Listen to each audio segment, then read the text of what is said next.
Baik, Assalamualaikum warahmatullahi wabarakatuh. Perkenalkan, saya Ari Anggoro, dosen program studi Sains Perikanan Universitas Bengkulu.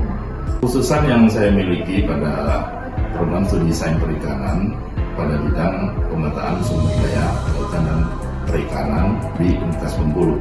Pengalaman yang telah saya miliki dalam pengerjaan kawasan-kawasan di wilayah pesisir, yaitu kawasan konservasi, kawasan zona perikanan tangkap, dan dokumen kebijakan dari pemerintah Indonesia mengenai rencana zonasi wilayah pesisir dan pulau-pulau kecil di Indonesia. Dalam hal pembelajaran, kami telah membuat FPS yang berbasis hobi, di mana pembelajaran tersebut kami lakukan update berdasarkan ilmu pengetahuan yang berkembang pada saat ini.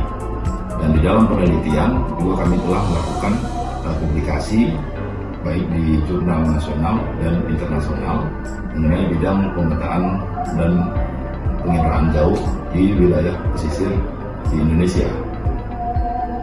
Begitu halnya dengan pengabdian, kami telah melakukan pengabdian dan melakukan pembinaan di desa binaan di Pulau Enggano di Provinsi Bengkulu, sehingga bidang pemetaan sumber daya pesisir itu sudah kami terapkan dan implementasikan kepada masyarakat khususnya di Provinsi Bengkulu. Dalam pertemuan ini kami akan membahas tentang perkembangan pemetaan sumber daya yang ditinjau dari segi riset yang berkembang pada saat ini. Mahasiswa akan diberikan satu dokumen perencanaan wilayah pesisir yang ada di Provinsi Bengkulu untuk ditelaah. Kemudian saya sebagai dosen memberikan pertanyaan terkait dokumen tersebut. Dan selanjutnya mahasiswa akan diberikan tugas dalam hal pemanfaatan basis data spasial di Indonesia dari berbagai sumber yang ada tersedia di website pemerintah. Berikut saya tampilkan video pembelajaran tentang pemetaan sumber daya yang ditinjau dari sisi riset yang terupdate terkini. Assalamualaikum warahmatullahi wabarakatuh. Waalaikumsalam warahmatullahi wabarakatuh. Alhamdulillah, ini adalah pertemuan pertama kita dalam mata kuliah pemetaan sumber daya kelautan. Nah, di mana mata kuliah ini adalah mata kuliah wajib yang harus mahasiswa jalani di dalam mencapai sarjana di prodi ilmu kelautan. Ya. Jadi untuk mata kuliah pemetaan sumber daya kelautan ini adalah bagaimana mahasiswa ini mampu menguasai konsep teori dan mengaplikasikan bidang pemetaan sumber daya kelautan dan mampu mengambil keputusan yang tepat terhadap analisis informasi dan data serta mampu memformulasikan solusi atas penyelesaian masalah. Nah, di dalam capaian mata kuliah yang harus dimiliki mahasiswa di dalam mata kuliah ini di sub CPNK 1 adalah mahasiswa mampu mendeskripsikan dan mendiskusikan hakikat dalam pemetaan dan perkembangannya pada bidang ilmu pengetahuan yang terkini atau saat ini. Ya, perkenalkan, saya Ari Anggoro, dosen pengampu dari mata kuliah pemetaan. Pengampu terdiri dari 4 orang dosen, yaitu saya sendiri, yang kedua itu Pak Ayub Sugara, yang ketiga itu Bapak Akbar Abdurrahman Hus, yang keempat Ibu Ana. Oke, kita akan memasuki materi yang pertama, yaitu bagaimana perkembangan dari pemetaan sumber daya kelautan. Sebelum melakukan perkuliahan, silakan berdoa sesuai dengan ajaran kebudayaan masing-masing. Yang Islam mengikuti yang di PowerPoint, dan yang non-Muslim itu sesuai dengan keyakinan masing-masing. Kita masuki materi. Yang pertama, perkembangan pemanfaatan sumber daya kelautan ditinjau dari riset, ya, riset yang berkembang pada saat ini.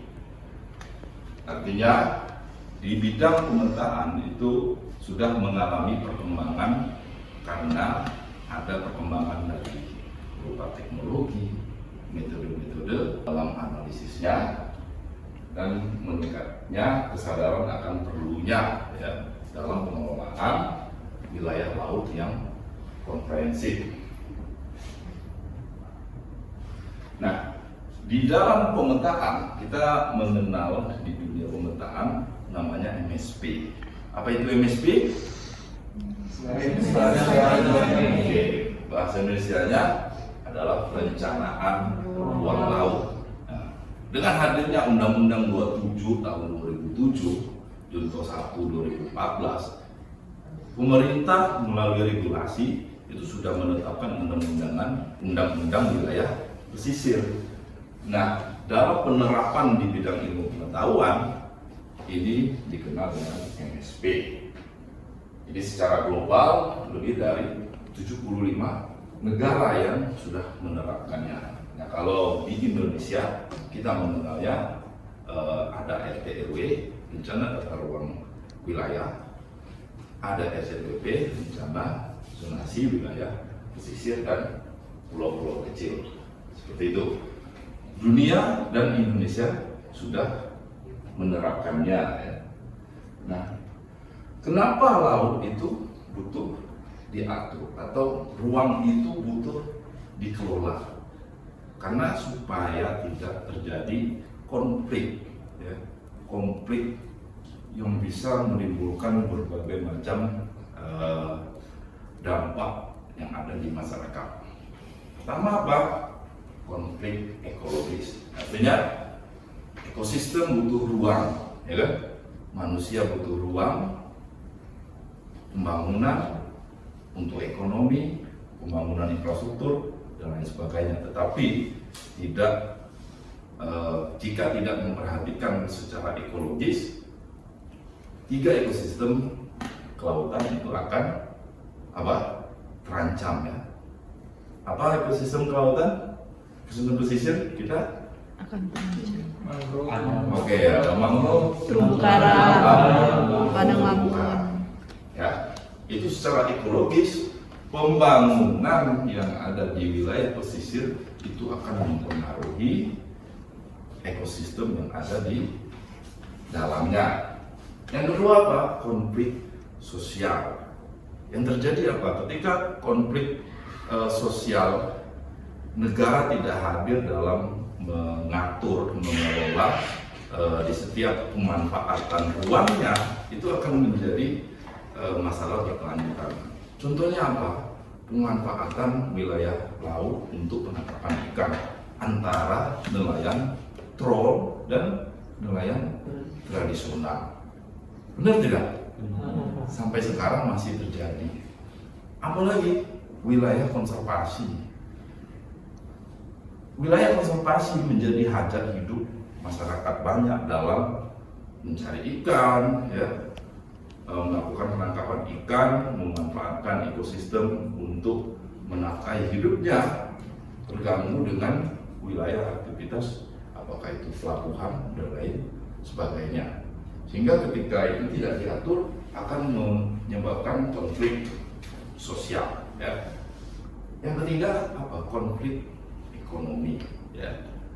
Konflik ekonomi juga seperti itu karena adanya pembangunan dari pihak swasta, pihak pemerintah ataupun masyarakat sendiri, itu akan mengganggu aktivitas yang paling terdekat dari sisi masyarakatnya. Apakah dulu para nelayan menangkap ikan dekat di wilayah pantai dengan mendapatkan income yang banyak, dan tahun-tahun berikutnya atau saat ini nelayan sudah jauh harus melakukan penangkapan ikan. Artinya secara ekonomi cost-nya lebih tinggi, ya kan? Pendapatan juga menurun seiring dengan perkembangan pembangunan di wilayah kita. Ini yang menjadi ketidakharmonisan alokasi ruang di wilayah darat dan laut, ya. Nah, untuk perkembangan selanjutnya MSP di Indonesia, terutama di Provinsi Bengkulu, itu ada aturan atau Perda Provinsi Bengkulu nomor 3 tahun 2023 yang menjadi aturan main atau produk kebijakan yang mengatur ruang darat dan ruang laut. Kalau dulu Indonesia tidak mengenal darat di produk kebijakan RZBP 3, untuk sejak tahun 2023 Indonesia dalam hal ini Provinsi Bengkulu itu sudah mengintegrasikannya antara pengaturan ruang darat dan ruang laut. Nah, silakan baca, mahasiswa membaca referensi yang ada di tautan link dan cari topik-topik terkait KKPRL, ya, pengaturan ruang laut atau kesesuaian kegiatan pemanfaatan ruang laut, ya, halaman 35 dan halaman 113 dan 114. Silakan review dari sekarang. Sudah membaca referensi? Sudah. Oke, sekarang saya ingin memberikan pertanyaan terkait referensi yang sudah dibaca. Yang pertama, apa itu KKPRL dan mengapa KKPRL penting? Silakan. Izin menjawab, Pak? Silakan. Perkenalkan, sebelumnya nama saya Muhammad Antonio Fidel dengan NPM S1I 021047. Di sini saya akan menjawab apa itu KKPRL dan mengapa KKPRL itu penting. KKPRL itu adalah kesesuaian kegiatan pemanfaatan ruang laut. Dan kenapa KKPRL itu penting? Dikarenakan legalitas dan kepastian hukum di Indonesia ini bahwa kegiatan di laut sesuai dengan tata ruang dan zonasi yang berlaku, melindungi pelaku usaha dan juga dari sanksi administrasi seperti penahanan ijazah atau denda. Dan kemudian pelindungan ekosistem laut juga dari dampak terhadap lingkungan laut dan sosial, sehingga mencegah kerusakan ekosistem seperti terumbu karang, mangrove dan juga lamun. Dan yang terakhir itu adalah mencegah konflik pemanfaatan dengan adanya zonasi dan kesesuaian kegiatan KKPRL ini. Adanya hadir KKPRL ini membantu menghindari tumpang tindih wisata dan konservasi maupun nelayan tradisional. Begitu saja, Pak.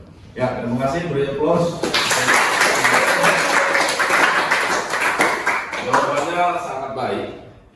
Ya, jadi artinya rekan-rekan mahasiswa itu memperhatikan dan membaca referensi yang sudah diberikan.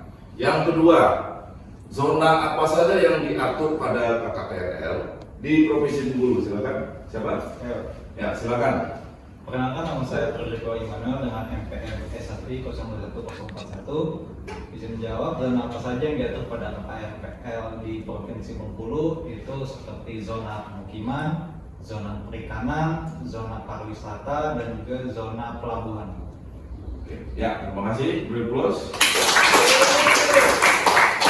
Terakhir ya, lokasi di mana saja yang telah memiliki peraturan KKPRL di Provinsi Bengkulu? Silakan. Siapa? Ya, silakan. Perkenalkan, nama saya Faiza Zakira dengan S1I 0005. Lokasi yang telah memiliki peraturan KKPRL di Provinsi Bengkulu itu ada di Tambak yang terdapat di Kabupaten Kaur, kemudian Pelabuhan Pulau yang terdapat di Kota Bengkulu. Ya, terima kasih. Beri aplaus. Ya, terima kasih rekan-rekan sudah memberikan jawaban dari diskusi kita, pertanyaan. Selanjutnya perkembangan ilmunya berdasarkan riset, ya. Jadi selain pengaturan ruang laut atau marine spatial planning, itu pemetaan bisa digunakan dalam hal sistem prediksi iklim ya untuk pengelolaan sumber daya kelautan yang sudah kita pelajari di mata kuliah sebelumnya, mungkin dalam hal penentuan ZPPI dengan zona potensi penangkapan ikan ya dan lain sebagainya ya.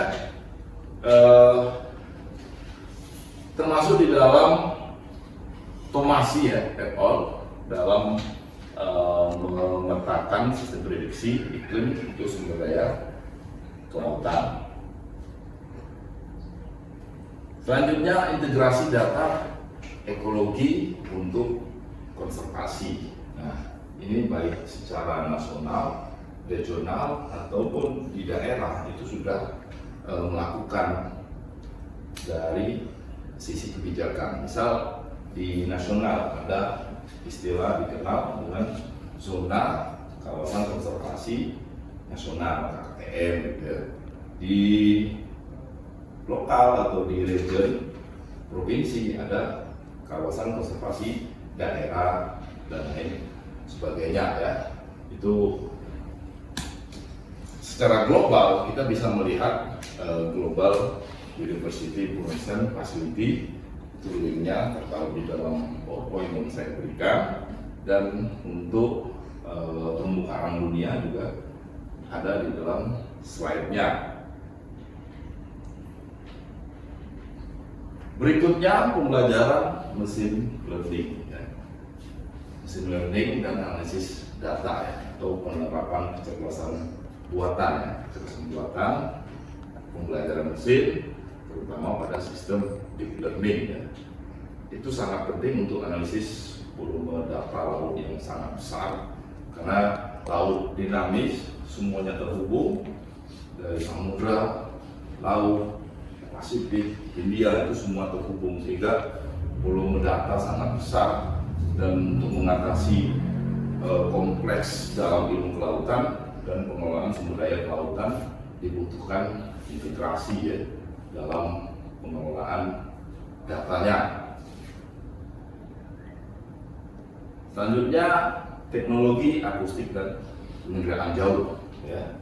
Kita mengenal teknologi akustik dengan data-data ekosumber atau data dasar dalam memetakan bottom atau wilayah dasar dengan menggunakan gelombang suara, dan selanjutnya penginderaan jauh dengan menggunakan gelombang elektromagnetik.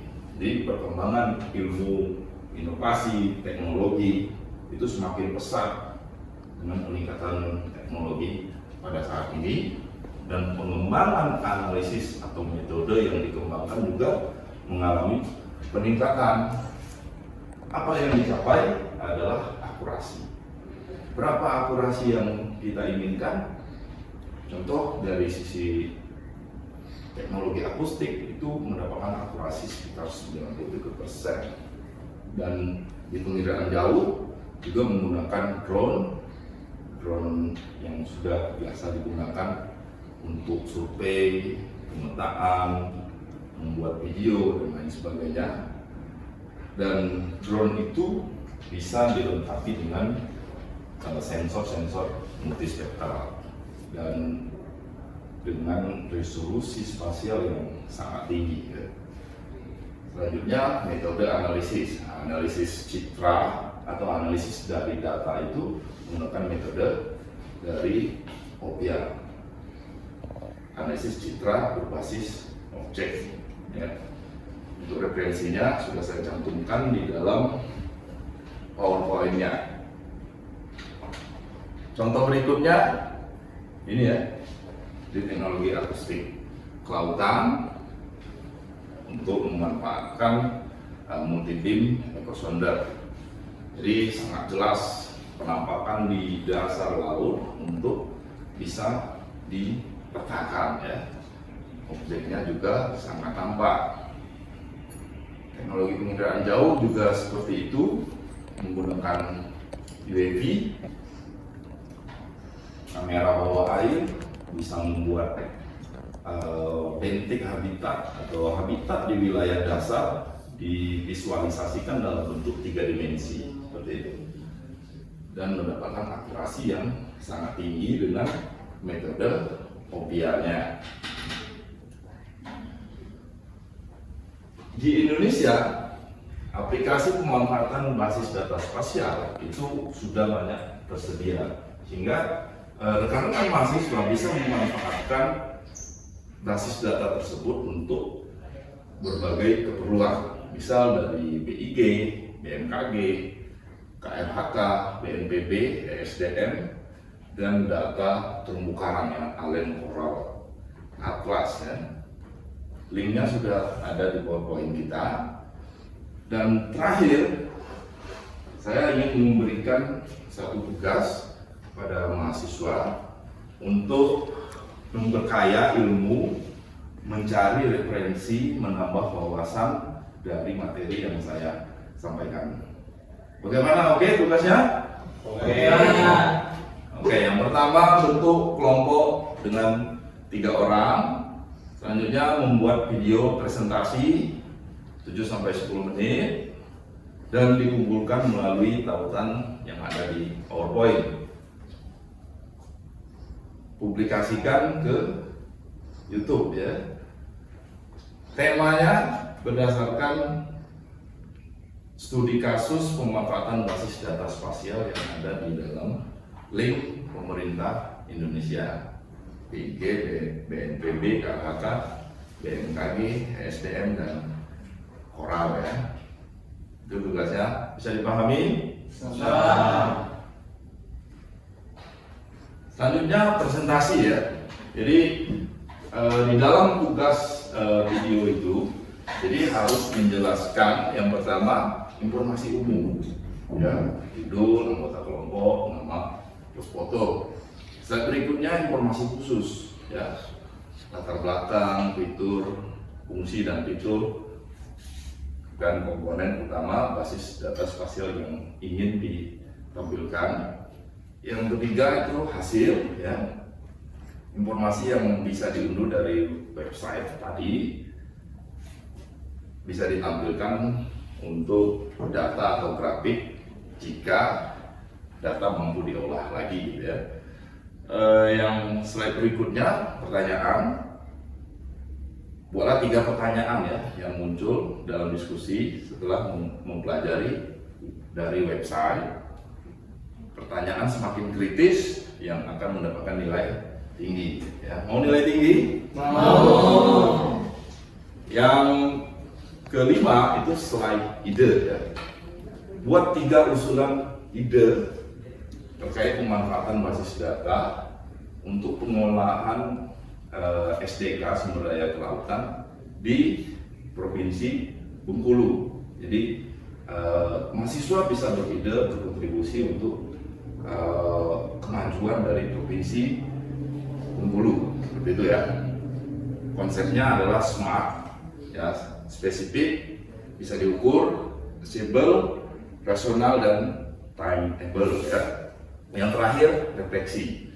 Kita sebutkan 3 hal ya di slide tersebut untuk pengetahuan baru yang diperoleh setelah mempelajari aplikasi dari basis data tersebut. Bisa dipahami tugasnya ya? Bisa. Terima kasih, pertemuan kita selesai.